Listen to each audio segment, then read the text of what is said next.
Pucks with Haggs is brought to you by Prizepicks and the Gametime app. Welcome to the Pucks with Haggs podcast. This show is brought to you by our great friends at Gametime, the best ticket app to take guesswork out of buying college football tickets with Gametime. Download the Gametime app, create an account, and use the code CLNS for $20 off your first purchase. Terms do apply, but again, create an account and redeem the code CLNS for $20 off. Swipe, tap, ticket, go. Download the Gametime app today. Show is also brought to you by Prizepicks, the largest daily fantasy sports platform in North America. Download the Prizepicks app today and use the code CLNS and get $50 instantly when you play $5. That's code CLNS on Prizepicks to get $50 instantly when you play $5. You don't even need to win to receive the $50 bonus. It's guaranteed. Prizepicks, run your game. Pucks with Haggs podcast is also a proud member of the CLNS Media Network. Make sure to hit subscribe to the Bruins Ringside YouTube channel and turn on notifications for when a new video drops on the channel. Welcome in to the Pucks with Haggs podcast. I believe this is the 223rd episode of the Pucks with Haggs podcast. Thank you very much for listening, interacting, commenting, liking, and reviewing. Whatever involvement you have with the show, we absolutely appreciate it. I am your host, Joe Haggerty. You can find my work at joehaggerty.substack.com. Subscribe and get yourself a premium membership. Get all of my Bruins and NHL writing sent straight directly to your inbox.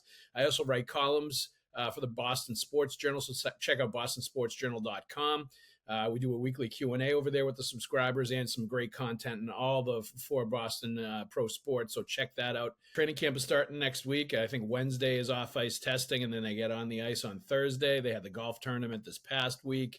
They're in the midst of rookie camp right now out in Buffalo as we record this. So a lot of good stuff going on. And, hockey is in the air. Youth hockey is getting going. My kids' teams are in full bloom now. They've been playing for a couple of weeks.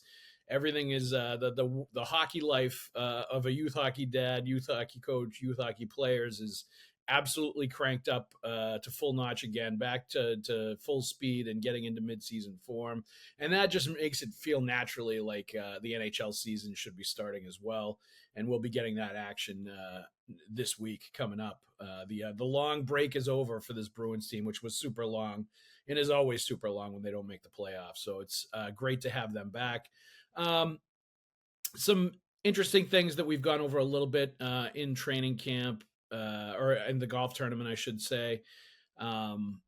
The one big thing I took out of that was just, and we talked about this a little bit in the previous podcast, the Bruins aren't going to start the season without a captain. No player will have the C.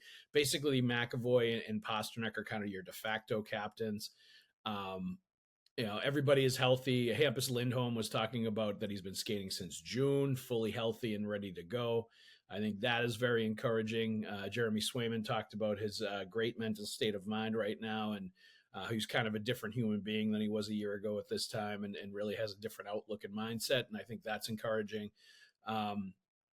David Pastrnak and a lot of the players, like, pretty optimistic, and I think it was who talked about them going in as underdogs? I think it was Hampus Lindholm talked about them sort of being underdogs, the Bruins this year, and maybe going into the season sneaking up on people that are going to have lower expectations for this team based on how they did last year. And honestly, and I wrote about this, when was the last time you remember a Bruins team that snuck up on people, that people didn't have their A game ready for and people weren't bracing for?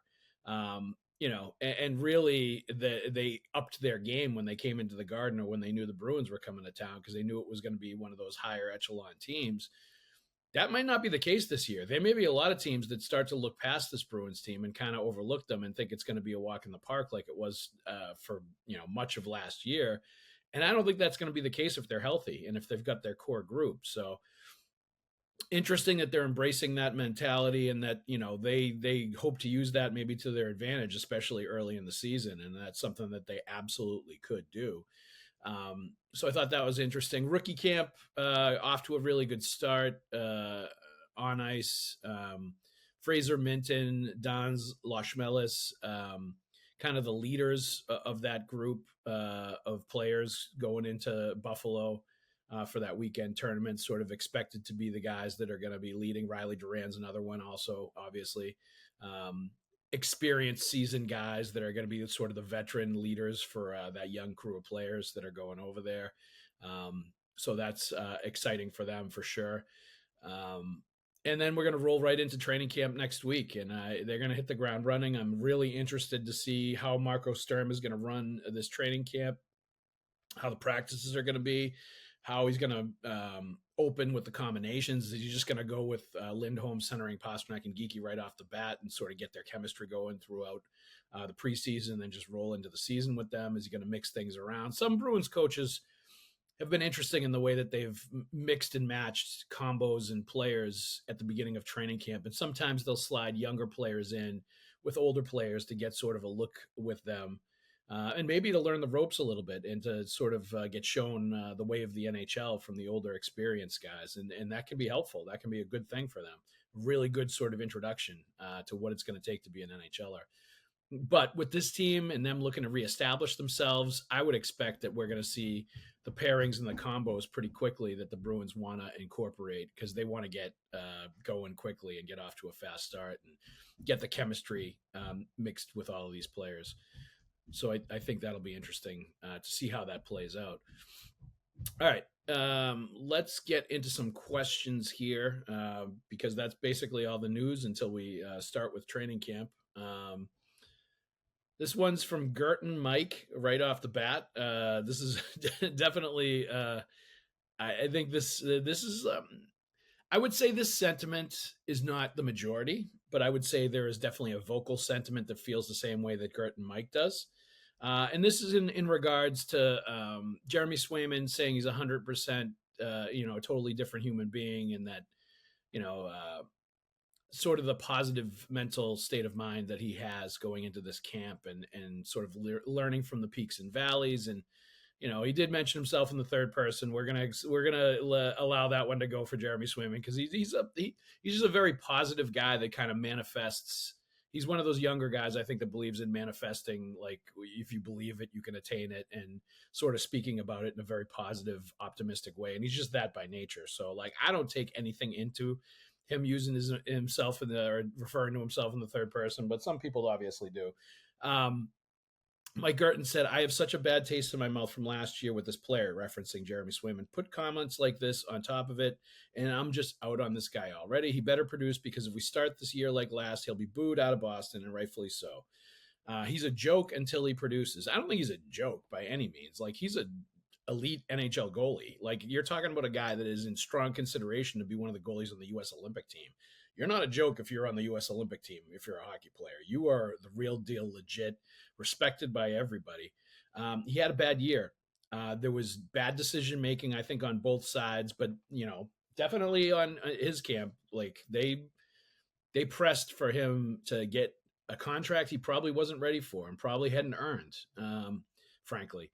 And made sure they basically torpedoed last season to get it. And that's essentially what happened. So because of that, I think there's going to be hard feelings from fans. I don't think there's hard feelings inside that locker room anymore. I think they understand they need Swayman. I think Swayman understands that he needs them, and he needs to, be accepted by the team. And I think it needs to be, a marriage that is going to work, so to speak. But I think the fans are going to hold a grudge, and definitely if he struggles. But the thing is, like, I don't see that he's going to struggle. I don't feel like Jeremy Swayman is going to struggle. I feel like this Bruins team is going to be strong defensively. I think that's going to be a strength of the team. I think as long as they're healthy, that will be what they will rely on. I think Marco Sturm is not going to settle for anything less. I think he's going to, not be wide open like Jim Montgomery was with this team, and sort of risk-taking, high risk, trying to make plays and hang on to pucks, and being really aggressive with the defenseman going down low in the zone. There was stuff that Jeremy Montgomery preached that is great if you have offensively skilled players, is great if you have smart players there to cover for the defenseman, is great if you have a team that's all on the same page. But if you don't have a team that's very connected, and if you don't have a team that's, all sort of like pulling from the same rope, you're going to have mistakes, blown coverages, guys, not doing what they're supposed to be doing. And it's going to turn into breakdowns. And I think that's exactly what we saw with him. And then it got worse and worse. And his style, his system, his offensive philosophy does not work with a workman-like offensive team. It worked when they had an all-star team that first year when Patrice Bergeron was basically the coach of the team and the captain of the team. It worked then, no question about it. But like he did never the thing I like probably didn't like most about Jim Montgomery is I don't think he really adjusted what he was doing in his style based on the personnel that he had. And if you're an NHL coach, you have to. Like you can't play like run and gun hockey with less than greyhounds. If you don't have greyhounds out there and you have guys that are more plumbers and you have guys that are, just blue collar guys that are, want to create havoc around the net and pop in rebounds and grind around the net and in the dirty areas and sort of, dump and chase and do it the old fashioned way, you're not gonna be able to play that way. But this is a long way of saying I think under Sturm, they're going to be much better defensively, much better fundamentally, much better with their structure. And that's going to help Jeremy Swayman too. Like, I think he's going to be way better, but I also think the team in front of him is going to be way better. And it's going to turn into a rebound season for him, a really good season for him. And I think the fans will totally be back on his side. Even this Gerton Mike, who clearly has a grudge from last year, and understandably so. I think you're gonna come around in Jeremy Swayman. I think he is gonna make everybody believe in him again and believe that he's the guy. And frankly, a couple of years from now, that contract is probably going to be a bargain. Like, it's going to take a little while, but the way the cap is going up, I think that's probably going to be a pretty good deal for him once he gets back to his level of performance. And who knows? Maybe he takes the Team USA job and he like shines on a huge stage and they win a gold medal. Like, I think he's going to show a lot this year. I think it's a big year for him, and I think he's up to it. And I think he's going to win fans like this back on his side. And eventually, people will sort of forget the contract stuff, even though it was pretty messy. All right, let's move on to the next question. TJD 1958 TJD asks, "Hey Joe, do you consider this a rebuilding or a reloading year? Also, why do they keep giving Fabian Lysell chances? Because he was a number one pick or elite talent in some area? And any idea if ownership is losing patience with Don Sweeney and Cam Neely, or both?" Do I consider this a rebuilding or a reloading year? I consider this a reloading year. I don't think this is a full rebuild. I know some people have said that. I don't agree with it. I think this is a team that's good enough to be middle of the pack at the very least, which will put them in striking distance of the wild card. I believe this team's going to play meaningful games in March and April. I believe that they're going to be right around the wild card, and they could get the wild card. Like, I think they're going to be right there. And, there's such a slim margin of error for teams that are on the bubble versus teams that get in. But I think they're going to be right there. I do not think they're going to be in the NHL lottery again. I do not think they're going to be a bottom-dwelling team. I do not think they're going to be in the running for Gavin McKenna. I know some people think that that's going to happen. People think they're going to collapse again this year. They're going to trade away more veterans at the deadline, and they're going to go for Gavin McKenna. No, I do not see that one iota. One iota. I don't think that's realistic at all. If Hampus Lindholm, Charlie McAvoy remain some semblance of healthy and similar to like seasons past, not last year, but before that, where maybe they miss 5-10 games here or there, some, bangs and bruises, but mostly stay healthy for the year. And Jeremy Swayman bounces back, and David Pastrnak does his usual, like 40 to 50 goals, 100 to 110 points. This team is going to be right in the hunt for the wild card.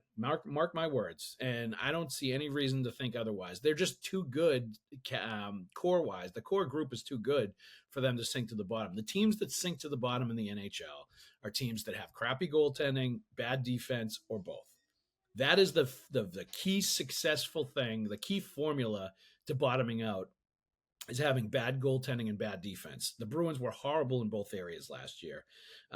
Uncharacteristically bad between the pipes, and really uncharacteristically leaky and bad on the blue line, and banged up, obviously, with Lindholm and McAvoy being out. So all of that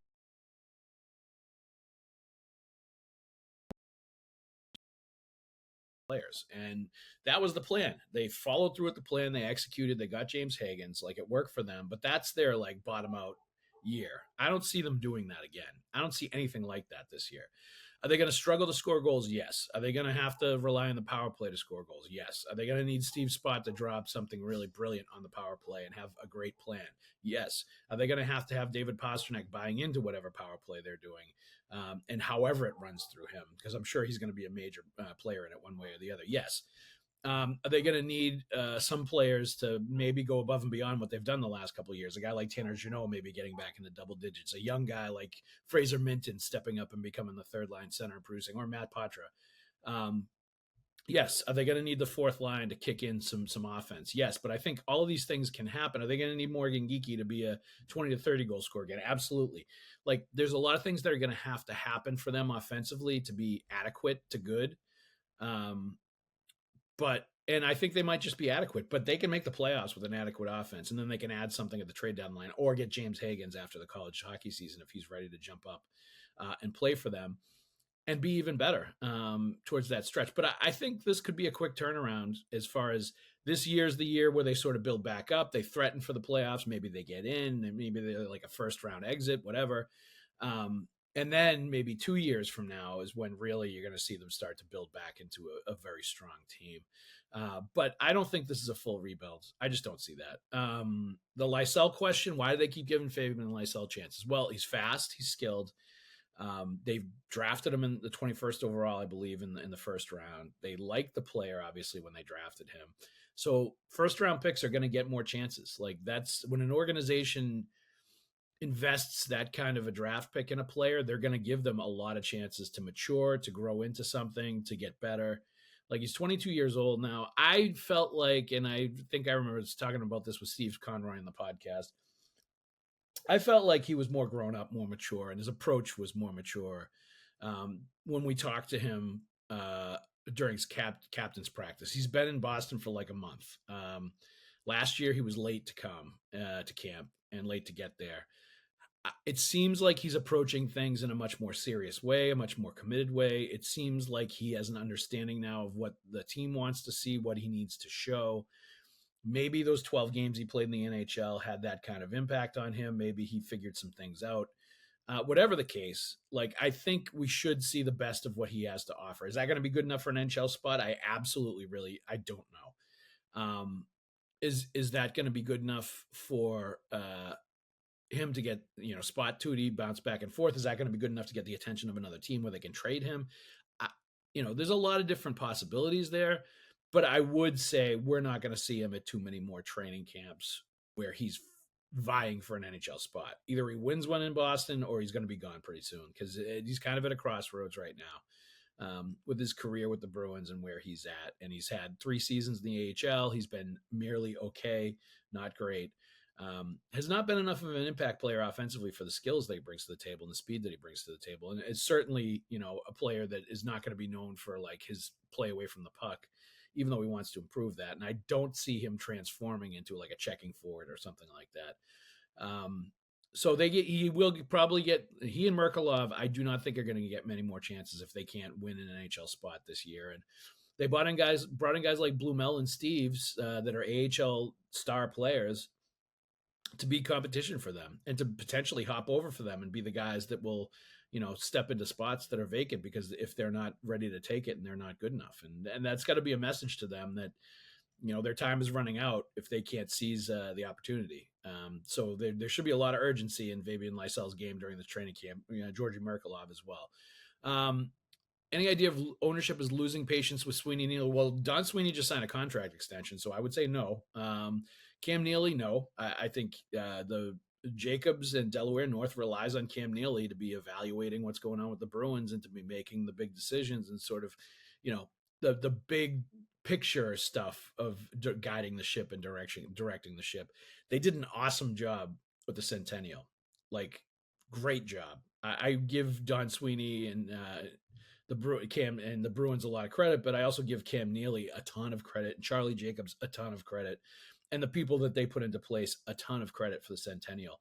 That went off so well, brought in back so many veterans. The gala that they did, and we were talking about this at the golf tournament, that might be the last time you get a lot of those great Bruins players in the same place at the same time. Like that was a fantastic fete to the Boston Bruins, and it was really well done. And that is the type of stuff that I think maybe people don't give that Bruins ownership group and management group, particularly Cam and Charlie and the people that they have put into place, don't give them enough credit for the job that they've done here. And Don Sweeney, I definitely does not get enough credit for like what he's able to do. Like he had put a competitive team in place for a long period of time. And now he's done 2 different sort of mini rebuilds and done really well as far as like getting assets. Like he's good at that. You don't want him to be too good at it because that means the Bruins are, reloading or rebuilding too much and they're, constantly selling at the deadline. But like he's good at that. He's done a really good job. And that draft that they had in June was excellent. So maybe they are starting to really get the hang of the draft as well. So all of this stuff, I don't think they're losing patience with either one of them. And, look, if they sink to the bottom this year, if they get a bunch of injuries, if it happens again this season, the upside is maybe they get Gavin McKenna. I don't see any of it playing out that way, but if it happened to play that way, sure, maybe there would start to be a little more heat on Don Sweeney, maybe even Cam Neely. There would, be more vocal voices and be more of a hot seat for them, especially if they really start to have empty seats in the stands and people aren't going to the games and things like that. I just don't see it going in that direction. I think this is going to be a good enough team where people are going to want to watch them and they're going to be entertained by them and they're going to like the work ethic. They're going to like the physicality. Obviously, Pasternak is a big draw. They lost something big in Brad Marchand. There's no doubt about it. People paid money to watch Brad Marchand play, and him not being there anymore is a big blow for the box office. It's a big blow for the product on the ice, all that stuff. There's no getting around that. But I also think if you're bringing a guy like James Haggs in and he's the star player that people think he's going to be, then I think that could really change things too, especially with him and Pasternak together. That could be a really interesting product they're going to be putting on the ice in the short term, by the end of this season. So I think that's going to be worth watching and paying attention to. And I think that's something that people shouldn't discount. I just don't see any of them in the hot seat. And I really don't think that's going to happen based on this season. We'll see. But people could be changing to a much different tune sooner rather than later. All right. For those of you listening to this episode of the Pucks with Haggs podcast, we ask that you subscribe to the podcast, like, and leave a review. And for those watching the show on CLNS and enjoying all this hockey talk, go ahead and hit that like button and subscribe to the Bruins Ringside YouTube channel where you can find our show and a lot of other great Bruins content with fellow Bruins talkers like Conor Ryan and Evan Marinofski. There's also the CLNS Media Network, the Celtics All Access on CLNS, the NBA History channel, Patriots Press Pass, and the Bruins Ringside YouTube channels as well. Also, please make sure to turn on your notifications so you know the instant a new Pucks with Haggs podcast video drops on the interwebs. With football season here and hockey and baseball right around the corner, now is the time to dig into our friends at Gametime and their awesome ticket app. Gametime is super easy to use and has tons of great features for sports, concerts, comedy, theater, and all kinds of tickets, especially in this early fall season, college football. Gametime is all over it, and they have tickets as low as $25. So you're talking about great seats, great value for some excellent games at Boston College around here, or all kinds of big-time college football programs in the area and all across the country for that matter. And there's some great deals at Gametime and some great features. Priority, the fees are included, so you know your total up front with no surprise fees at checkout. You got zone deals, save even more when you choose a section and let Gametime choose the seats. You snag your new ticket deals before anyone finds out by following your favorite teams in the Gametime ticket app to receive alerts. That's the favorites feature. Seat view, you get a panoramic view from your seat in the app before you buy. The lowest price guarantee or Gametime will credit you 110% of the difference. But like I said before, the biggest one is the fees are included up front. You know your total up front, and there's no surprise fees at checkout. Today's super deal is Sunday, September 21st, the preseason opener for the Bruins against the Washington Capitals at TD Garden. Loge floor 7, row 7 for $79. That is an awesome deal for Bruins tickets. Even in the preseason, that's fantastic. Download the Gametime app, create an account, and use the code CLNS for $20 off your first purchase. Terms do apply, but again, create an account and redeem the code CLNS for $20 off. Swipe, tap, ticket, go. Download the Gametime app today. And we also need to thank our friends at Prizepicks and let you know about them, the largest daily fantasy sports platform in North America and the easiest and most exciting way to play daily fantasy sports. Join over 10 million users and get started today. Instead of battling thousands of other players that could be pros or sharks, you simply pick more or less than 2 to 6 player stat projections and you watch the winnings roll right in. It's fun and it's super simple. Prizepicks is the best place to win cash while watching sports. Join over 10 million users and sign up today. On Prizepicks, you can mix and match player projections from different sports, combine your favorite hockey players with players from baseball, basketball, esports, and so much more. Prizepicks now offers 2,000 times you can win up to 2,000 times your money on Prizepicks. They also offer Venmo, MasterCard, and Apple Pay for quick and easy deposits into your account. Our picks for this week are Saquon Barkley with over 0.5 rushing and receiving TDs, Travis Kelce with more than 0.5 receiving yards, which has to be one of those great Prizepicks deals, and Aaron Rodgers with less than 1.5 passing touchdowns. Don't think he's going to be good this week as he was against his old Jets team looking for revenge last week. Download the Prizepicks app today and use the code CLNS and get $50 instantly when you play $5. That's code CLNS and Prizepicks to get $50 instantly when you play $5. You don't even need to win to receive the $50 bonus. It's guaranteed. Prizepicks, run your game. All right, let's get back into the questions. Haggs, what has been the biggest issue with Georgi Merkelov's game once he gets called up? How many more chances will he get? And that's from Sun Devil Bruins fan at the Boston Sports Journal Q&A.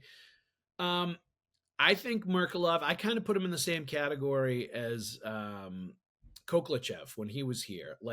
And there's a lot of players like this. Not big enough, strong enough, or fast enough to flourish at the NHL. The kind of player that can dominate in the AHL level, puts up really good numbers, can create space, has the speed to flourish at that level, and just doesn't have that ability to either be strong on the puck or fast enough to gain that separation to do what they're doing in the AHL at the NHL level. Like they call them 4A players in baseball that dominate in AAA but can't hit major league hitting. I think there are hockey players like that are just dominant players at the AHL that don't have either the size, strength, or speed component that's needed at the NHL to be able to play the same game that they play at the AHL. And I think that's been the case. Like, what does he have? Like 1 point in like 12 games or something like that at the NHL level, maybe 2 points. And like, granted, he has not always been in a top six role. He's got limited power play time. He's not playing the same kind of role he is in the AHL. And that's part of it too, sometimes when guys struggle or aren't able to establish themselves. So that's been part of it, but like, he's had enough chances to really take control of it if he was going to be a star player at the NHL level, and if he was going to be able to handle that and really move forward and be what he is at the NHL and make that step, be what he is in the AHL and make that step. He just hasn't been able to do it. I think we had Mark Diver on, and he had mentioned that he thought that Merkelov had asked for a trade last year. Did not happen, obviously, and he did re-sign with the Bruins organization, so he's going to be back again this year. But I just feel like he and Lysell are kind of in the same category where they're getting a little older now, and other guys are sort of passing them on the prospect chart and the prospect depth chart, and are sort of going past them in how they're viewed and how they're going to be deployed at the NHL, and are just starting to get their chances, where Merkelov and Lysell are kind of at the end of the road here with their final chances. They are going to get looks in training camp. I expect them to, compete. I expect them to try to win a job. I don't think the Bruins are going to make it easy for them by any means. I don't think they're going to set them up to win jobs.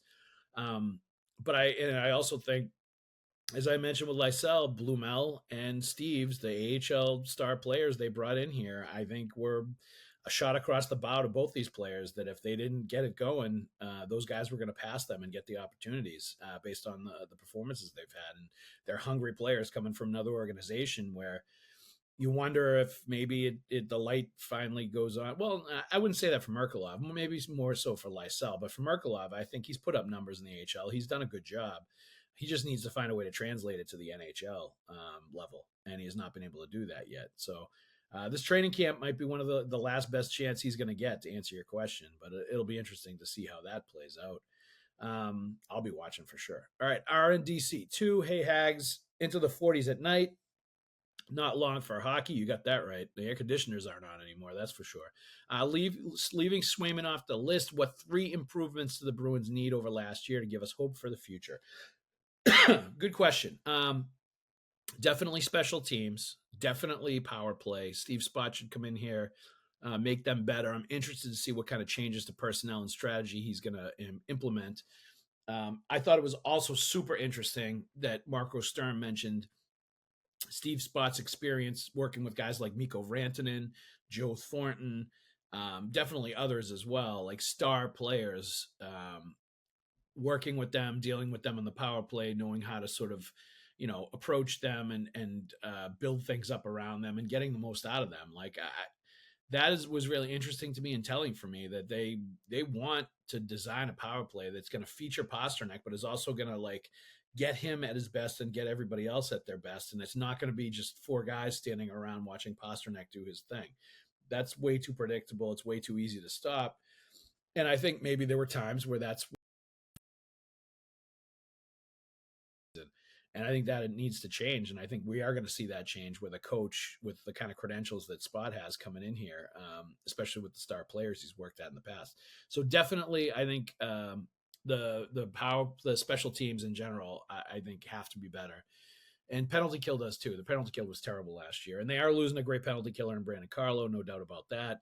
They also lost Charlie Coyle, great penalty killer, Brad Marchand, the franchise leader in shorthanded goals and one of the great penalty killers of all time in a Bruins uniform.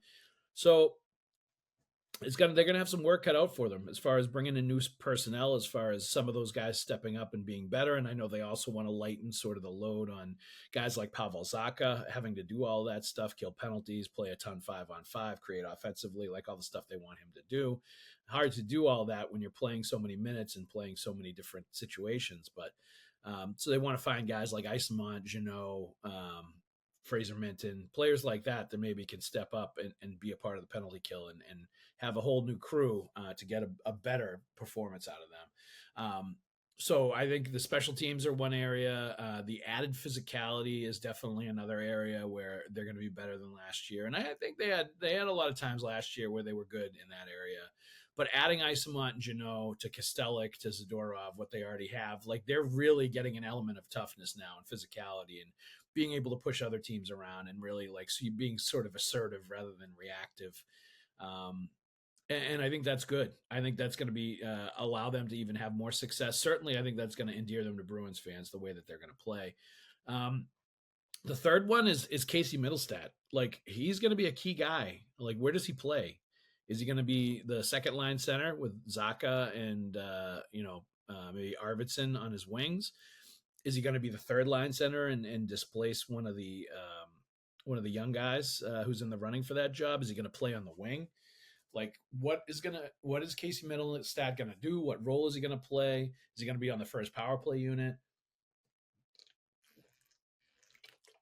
I think there's a lot of different ways that this could go for him, but he just needs to be better.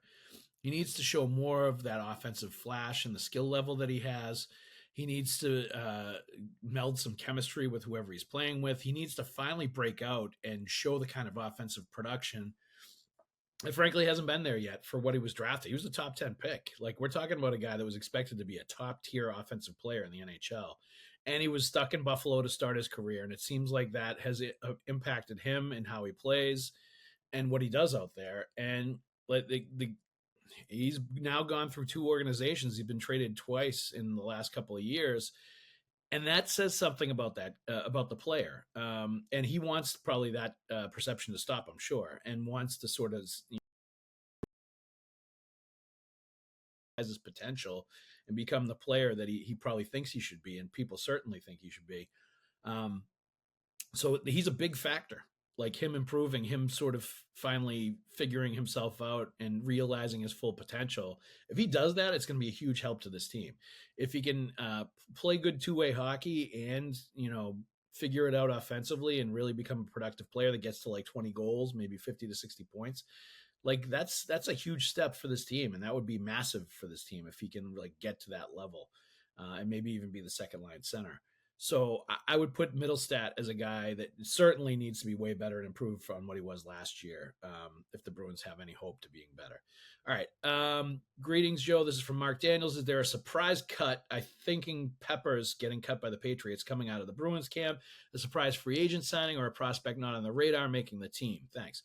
Donislav Chmelis is the one like that could be an X factor. I don't think he's ready. Definitely not thinking he's ready based on what I saw last year in the AHL playoffs. It looked like the physicality was causing him some difficulties and some problems. So I think he still needs some time to season in the AHL, but I think he's a guy that, if he really surprises in camp, maybe he can push for something if he can show that offensive ability they clearly had when he was with the Providence Bruins and show something that could help the NHL team. Surprise cuts, you don't see that very often. I'm going to be honest with you in the NHL because the NFL, it still happens because there's not guaranteed contracts. So there can be cuts because of the contract. They don't have to pay it out. You don't see cuts like that. I mean, you could see cuts like cut down to the AHL.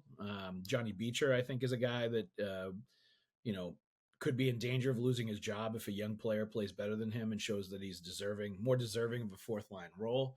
I think that certainly could be on the table. I don't see any of the D being in any danger whatsoever. I think a lot of the forwards are already established who it's going to be. So I don't see like a lot of surprise cuts coming. I see more of like more likely would be a prospect sort of really popping and flashing, and a guy like Luck Mellis, showing that he's potentially ready, or a guy like I wouldn't even be surprised by Patra though if he wins the third line center job. I wouldn't be surprised at all. I think they were very impressed with what he did in the AHL playoffs. I still like whenever I watch him play, he does something at like almost every shift. You notice him. And that's something I think that will always be a quality that he'll have, and it will always separate him from other players. Where there's some players that go out there and you don't even notice him for most of the game. Like I am always watching Patra when he's out on the ice, and I always notice him battling for pucks, possessing pucks in the offensive zone, making plays happen. Like sometimes they don't get finished off. Sometimes the other player isn't ready. Like sometimes he isn't able to sort of like be the goal scoring threat that you would like him to be in addition to being a playmaker, and he can't finish off the play. Like there's a lot of different things that go on. And I think he does a ton of that. And he does all the things that I think people that are very knowledgeable about hockey notice and appreciate. Very smart player, very creative player. So I think all those things are going to allow him to eventually really establish himself with the Bruins. Maybe it's just as a third line center. Maybe he ends up being a Krejci like second line center. We'll see. But I'm really interested to see him in camp because I think he took a big step the second half of last year. The Bruins made the right developmental choice to leave him down in the AHL and let him sort of marinate there and gain his confidence back. And he did that. And now I'm interested to see what a confident, entering sort of his man strength prime years, Matt Patra, what he can do in training camp, competing for a job. So I think that will be very, very interesting as well. All right. Great questions this week, everybody. I appreciate them. I can't wait to get started with the hockey and get started with training camp. It's right around the corner. These are exciting times. And it's exciting times for us with all of our partnerships and sponsors. One of them being Prizepicks. The show is brought to you by Prizepicks, the largest daily fantasy sports platform in North America. Download the Prizepicks app today and use the code CLNS and get $50 instantly when you play $5. That's code CLNS on Prizepicks to get $50 instantly when you play $5.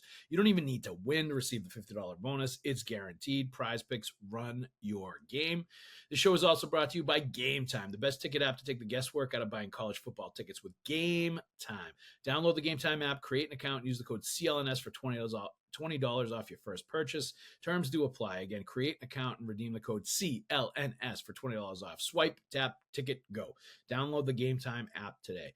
Welcome and thank you for listening to the Pucks with Haggs podcast. We are a proud member of the CLNS Media Network. Make sure to hit subscribe to the Bruins Ringside YouTube channel and turn on the notifications for when a new video drops on the channel. All right.